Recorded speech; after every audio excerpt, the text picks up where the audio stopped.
Oh, hello, folks. This is the second hour of 14th week.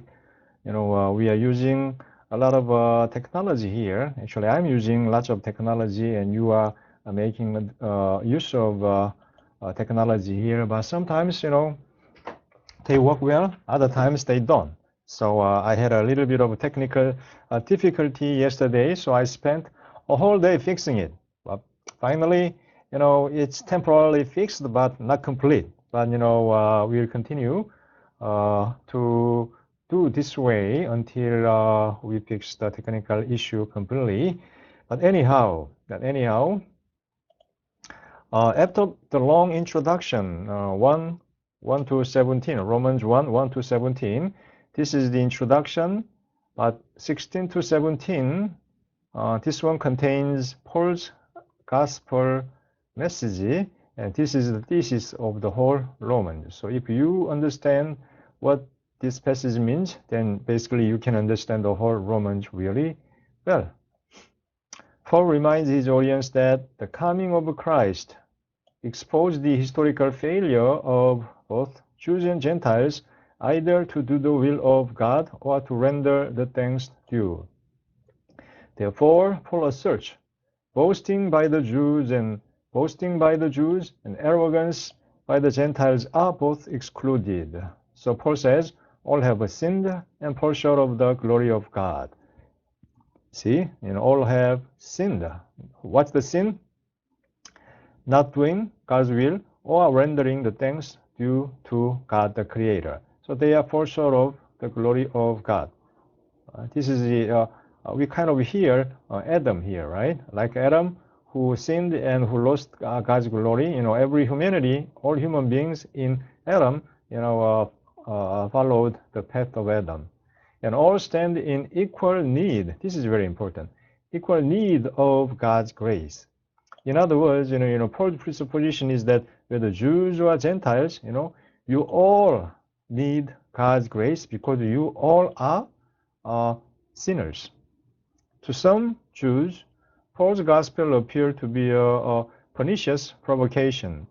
If sin elicits God's grace, why not the more evil that more good may come? Paul's gospel was suspect on two accounts. Number one, his mission to the Gentiles raised questions about God's credibility.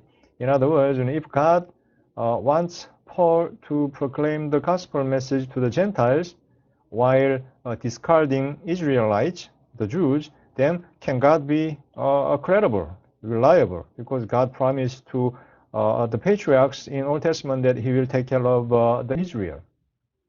Has God now reneged on his promise to Abraham and his seed, i.e. the Jews, by going to someone else? And number two, the gospel of grace outside the law encouraged immorality by suggesting that morality did not matter.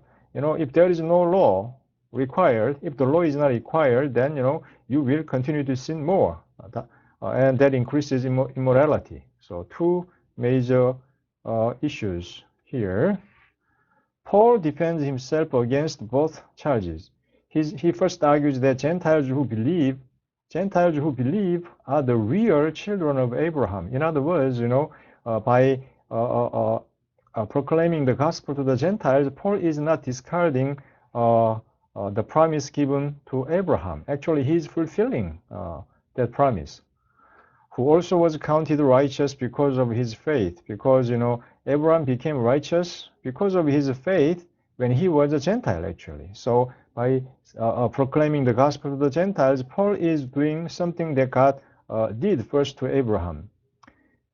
Before turning to the Church of Libertinism, Paul uses the analogy of Adam to show how one person's act can affect the destiny of all. That's in Romans 5, 12 to 21. And Adam, Paul tried to include both the Jews and Gentiles in the humanity of Adam. Just as through one person, Adam, sin was introduced into the human context to the detriment of all. So now through one man, Jesus, acquittal and life are offered to all. So you have two persons. Jesus, new Adam, and Adam, the first human being. So sin and death was introduced, but righteous act, forgiveness, and then life. So humanities can have two options, right?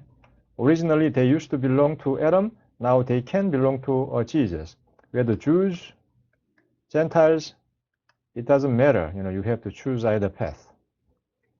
In chapter 6, Paul returns to the question raised in 38. If human sin elicits God's grace, then why not sin in order that the grace may be multiplied? Paul was especially tough over the charge that his gospel encouraged immorality as a means of receiving grace. Drawing on three images, baptism, slavery, and marriage, Paul asks how anyone who shared in the life of the new age can still act like a member of the old.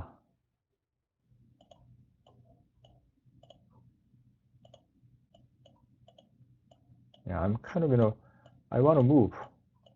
Oh, yeah. Okay. All right.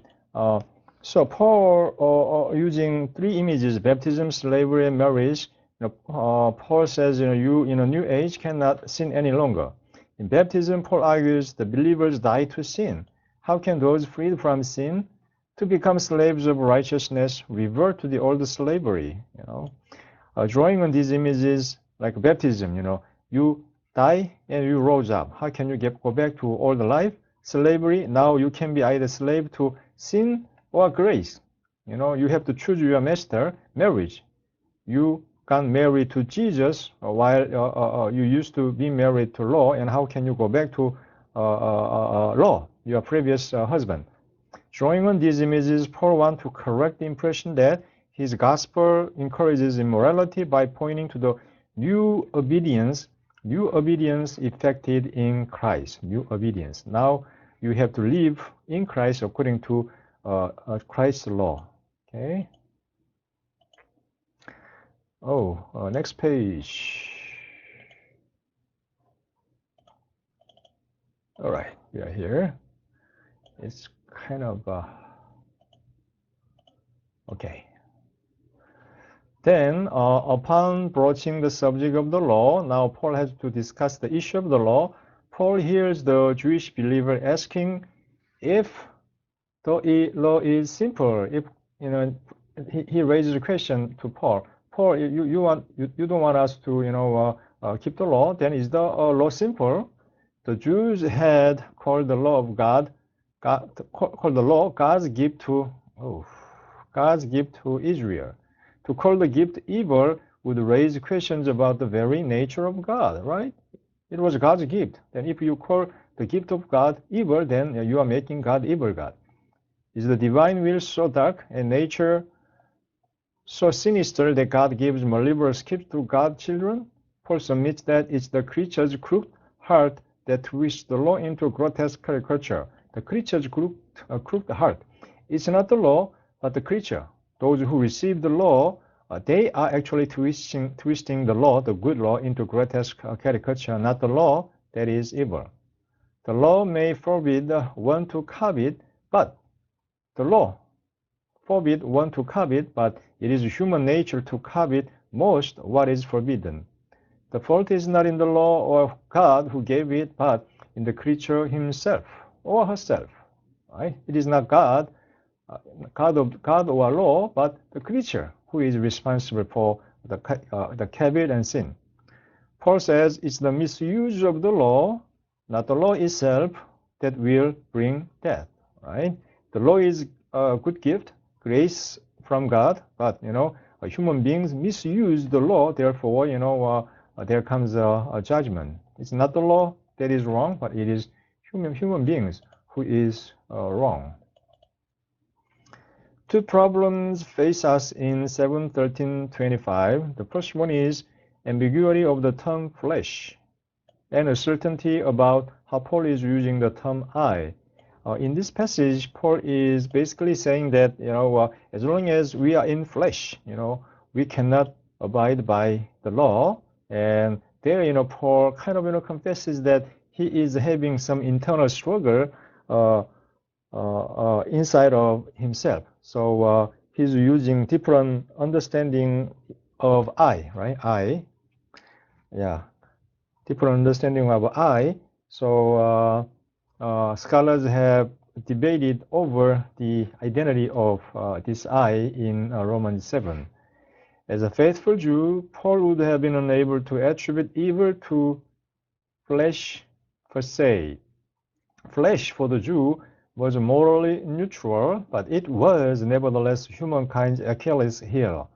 Through the flesh and the desires associated with it, desires and flesh, humanity was vulnerable to sin's attack. After gaining a foothold, the evil impulse takes up residence in the flesh and corrupts the whole person. It's possible for the flesh to be corrupted, but the flesh is not in and of itself a corrupting element. Paul does mean his flesh when he refers to the corrupted element. Nothing good dwells with me, corrupted elements by flesh. But when he does so, he's now saying that the physical is inherently perverse, but that the person has fallen a victim to the power of sin. So he's not saying that the physical is inherently perverse, but that the person has fallen victim to the power of sin. So the power of sin resides inside the flesh, and that's the evil impulse. Power of sin and evil impulse, they reside in human flesh. Therefore, although human flesh is neutral, you cannot avoid sinning. When Paul speaks of those who live according to the flesh, he's referring to those whose flesh has been taken captive by the diabolical force in the world. But in the strictest sense, the term flesh carries no negative sense. It is evil impulse and power of sin that have controlled flesh. The second problem concerns Paul's use of the term I in 7 to 25. His use of the first person singular coupled with the past tense, and the apparent parallel Paul draws between his own development and that of Adam in the Genesis suggests that Paul may be referring to his own personal experience in this section. It's also likely, however, that Paul here, as in 1 Corinthians 13, uses the first person singular to speak not just of his own experience, but representatively of all human experience. So this is the first choice. This is the second choice. Therefore, the passage probably may not be read as autobiographical. This is autobiographical about the anxiety and depression Paul suffered trying to keep the law. In Philippians 3:4-6, he suggests, on the contrary, that he was blameless before the law. There is ambiguity here. Maybe both views have to be respected. So Paul says he was blameless. In other words, he didn't suffer from any sort of his own personal struggling in terms of sin. Maybe who knows? This is definitely true. As a representative, he's kind of representatively speaking of all human experience in terms of struggling in sin. Paul may be speaking of both of them here. But what is important thing in this passage is that Paul using Adam in the Genesis story as a background of Romans 7 to 25. In other words, every Jew, Gentile, even including Paul himself, are not free from the fate of sin and death because they all belong to Adam. So a little bit of his own personal and a lot of human experience here in 7 to 25. So in chapter 9 to 11, Paul answers a barrage of questions raised by his mission to the Gentiles. Does this mission to the Gentiles undermine the promises God made to Israel? This mission is a Gentile mission. So how is Gentile mission related to God's promise to Israel. If he increases this, then he's kind of, decreases this. If God made promises to Israel but has not turned to the Gentiles, has his plan failed? Has he reneged on the promises? Is it fair for God arbitrarily to reject the chosen and to choose the rejected? So God seems to reject the chosen Israel and choose the rejected Gentiles. Furthermore, if it is God who hardens the heart or makes them receptive, how can fault be found with the Jews for rejecting Jesus? And here, we have issue of human will and divine will. God makes our heart, soft, our heart, and depending upon the condition of our heart, we accept or not God's calling. So it seems that it is God who is responsible for our salvation rather than ourselves. That's one of the questions here raised. Finally, if the Gentiles who did not pursue righteousness receive it through faith, will the Jews who did not pursue righteousness be excluded from God's plan of salvation? If so, is God just? Yes, of course. The faith is required, Paul will say, even of the Jews. In answering them, Paul says that the creature cannot complain Creator's choice or decision. At the same time, Paul insists that God has not forsaken Israel. Paul argues that both the Gentiles and Israel will be brought together in God's final eschatological community. So both. In an aside found in 11:13-24, Paul warns his Gentile converts against presumption. For if God did not spare the natural branches, perhaps he will not spare you. So here, I may want to explain a little bit to you, because what Paul seems to be doing here is like that. Let me see what I can do. Right? Oh. Okay, let's see what I can do, okay? So, in chapter 11, Romans 11, Paul is using the parable of olive tree. There was a tree here originally, tree of God, and God take up some of the branches, natural branches, that is Jews. And there was another wild olive tree, and God put them back here. They are Gentiles. But later, these Jews will feel jealous for these Gentiles, so they will believe Jesus and they'll come back.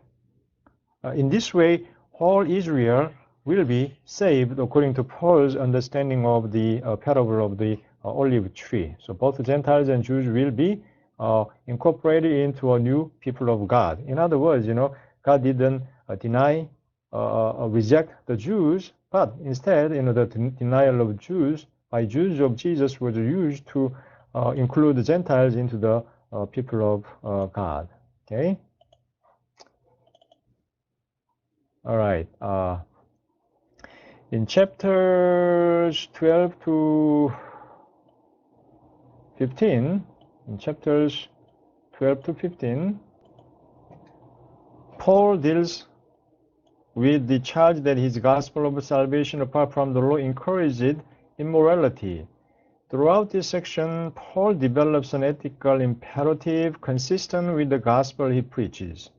He admonishes all who have special gifts to use them, spiritual gifts, to use them for the nurture and the reconciliation of the church. So Paul's theology is very church-oriented. Paul further urges the believers to love outsiders. This preoccupation with the outsider flows into Paul's discussion of the believer's relationship to governing authorities. Paul says, you have to respect the governors and political authorities. Paul says, let every person be subject to the governing authorities and pay taxes to what taxes are due. He reasserts his conviction that the day of the Lord is at hand. In other words, the governing authorities, Paul will say, were established by God. So they are doing God's work of righteousness or condemnation of the sins and condemnation of the sins in this world. Therefore, if you respect God, you should respect governing authorities. Paul says, the day of the Lord is at hand, but the nearness of the hour does not cancel civic duty. Until you experience the day of the Lord, you have to do what you have to do as a civilian. For Paul, Jesus' lordship includes rather than excludes historical agents such as authorities. They are the agents of Jesus. So in 14:1 to 15:13, Paul deals at great length with peace within the community of the faithful. Paul says, the church should be in peace and in harmony. So Paul says, welcome one another as Christ has welcomed you. Gentiles are urged to respect the dietary scruples of Jewish believers. In other words, don't fight over the issue of dietary scruples. If you want to abide by them, then don't judge others who doesn't abide by them. And at the same time, if you don't want to abide by the dietary scruples of the law, then don't disregard the Jewish believers who are big on observing all those dietary scruples. Jewish believers are urged to refrain from harsh polemic against Gentiles followers. In the close of the letter, the western horizon of Paul's mission breaks into view. So at the end of his letter, he kind of shows his real hidden agenda. That is his Gentile mission to Spain. So let's see what we got here. Okay,